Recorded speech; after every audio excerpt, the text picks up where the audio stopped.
Sa video na ito mula sa isang paaralan, makikita natin na may mga estudyanteng nag-aaral. Ayon sa caption ng video, ito ay kuha mula sa ganap na alas 7 ng gabi at sila lamang ang natatanging nag-aaral sa labas.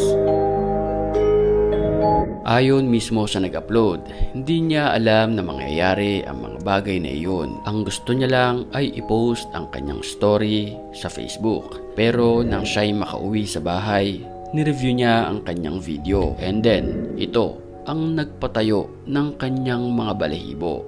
Panoorin natin.